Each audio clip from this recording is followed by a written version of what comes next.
Today we are in the Museum of Natural History in New York City.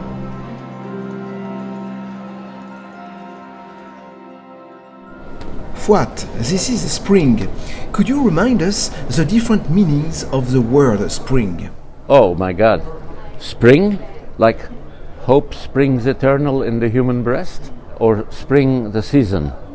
Like when we say spring has sprung, or spring that all the cars have to, the suspension, or where water is supposed to be coming out of the earth. Our main topic today is religion. You say that behind religion is our need for magic, right? Magic is intrinsic in religion.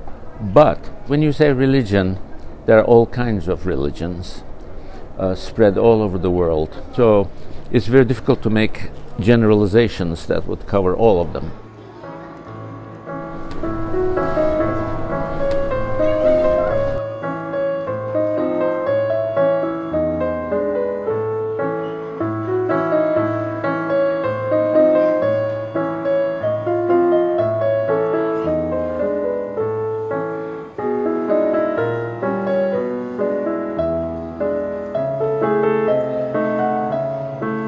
Magic predates organized religion. When finally human cultures evolved to the point of having discernible religions, magic did not disappear, but syncretistically they blended themselves right into the religion. Because the proponents of religion, the people whom we call prophets, starting with Moses and everything, probably consciously or unconsciously realized the power of magic. Possibly they themselves were not altogether free from the effects of magical thinking.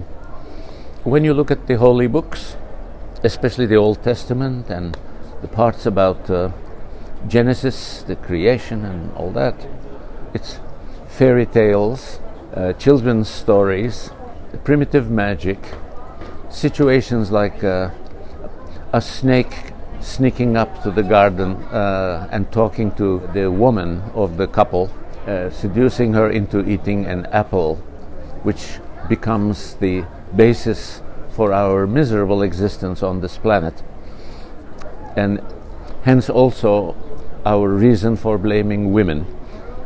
How can a snake do that? But of course, when God wills, anything can happen. That's the magic part.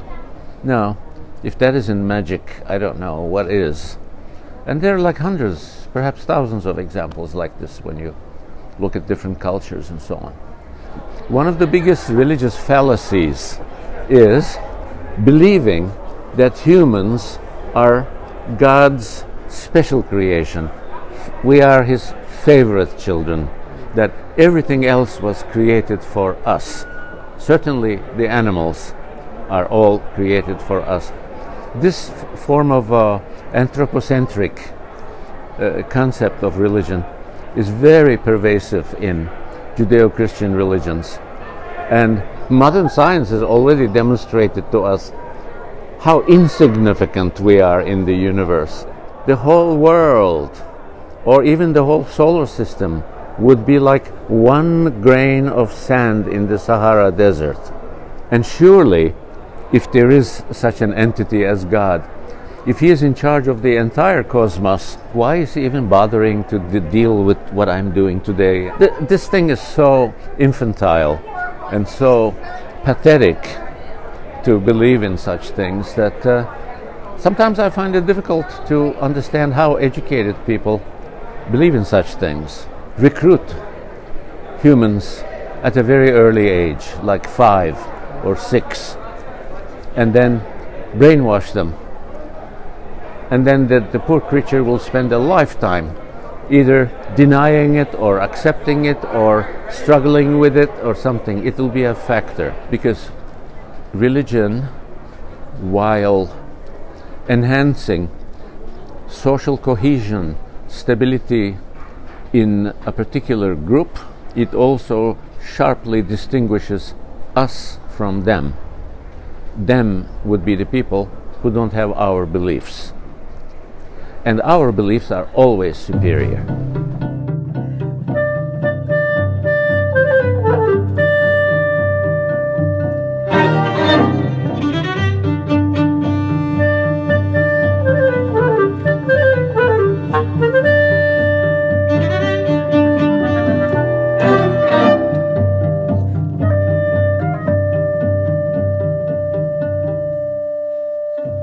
More blood has been spilled in human history under the name of God than any other manifest reason.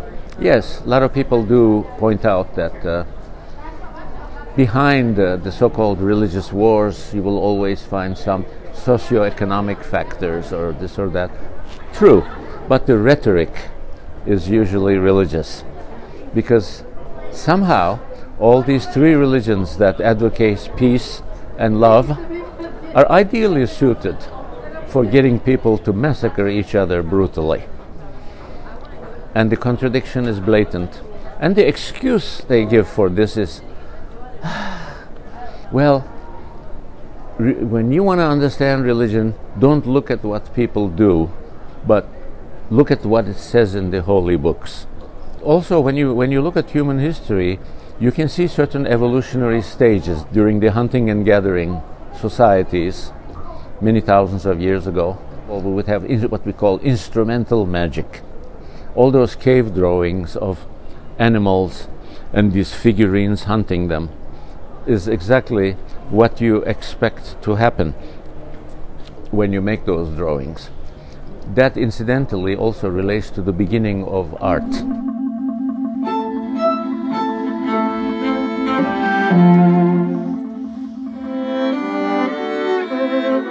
Since we have a tendency to regard those figures as art objects these days, simply because they are depictions on the wall, we say, aha, this is the earliest forms of art.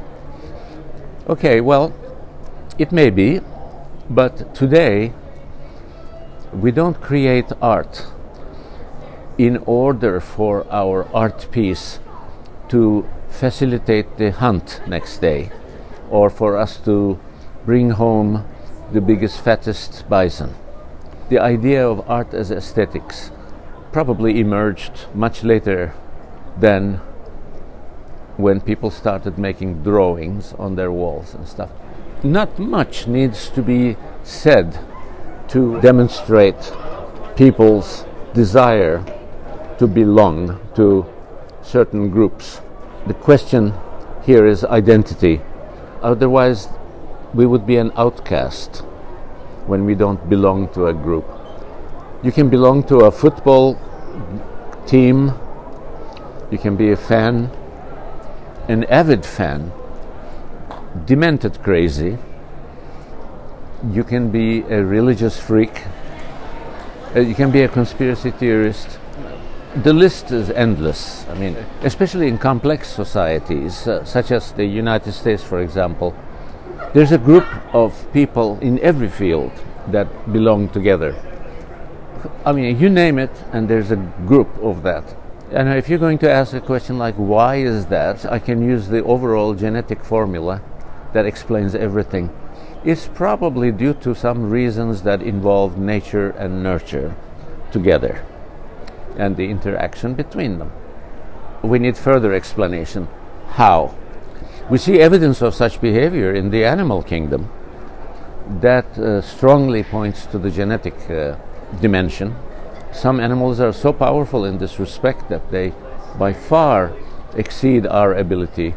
For example, ducklings, young ducks, a process called imprinting, they would begin to follow animal that happens to be walking in front of them.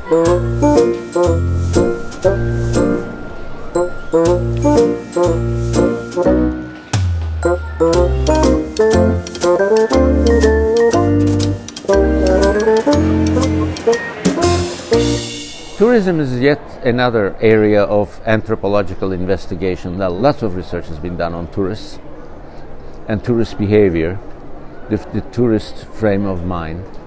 At least Western tourism tourism from countries that have the, generally speaking, the overall Western frame of mind where we define ourselves individualistically. Tourists are aware of the fact that tourism is a mass phenomenon, and that tourists as a whole tend to behave in like ways, in similar ways.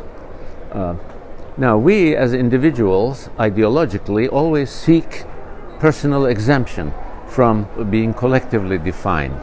For that very reason, many tourists describe the other tourists in terms of what tourism is supposed to be like. Somehow they are exempt from this. Why? Because they are an individual. The interesting thing is, all these individuals seek exemption in exactly the same way. So we have a paradox where they are all unique identically. Tell me, what is typically tourist behavior in visiting a museum like this? First of all, the attitude should be, instead of trying to take it all in one day or in a few hours, if the museum is big enough, like the one that we're presently in, if I had the option, I would choose to come several times, many times, each time focusing on one little part of it. Instead of touring extensively, you tour intensively. But of course you might say, well, some tourists don't have that luxury because they're only there for one day and so on. A certain degree of confusion or fragmentation is inevitable when average people go from one hall to another. This one is African mammals, the next one is space age artifacts, and the other one is American Indians or like Native Americans or something. It's too much to put all of these together. It contributes to the typical fragmentation of a contemporary person's mind.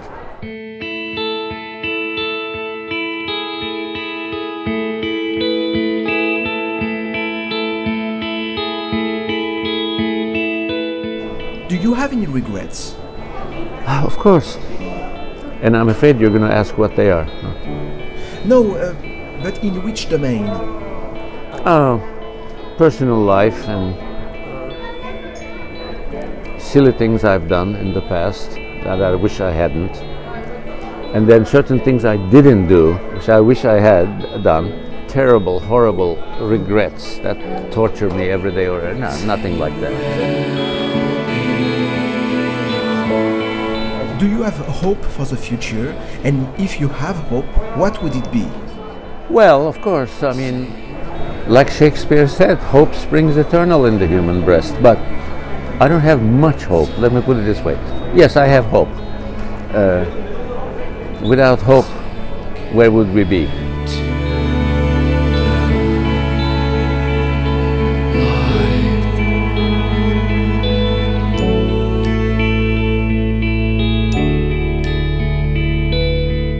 I do know one thing, that at the rate we're going, if we don't change our ways drastically in dealing with ourselves, the planet and the environment, we are on a limited time scale.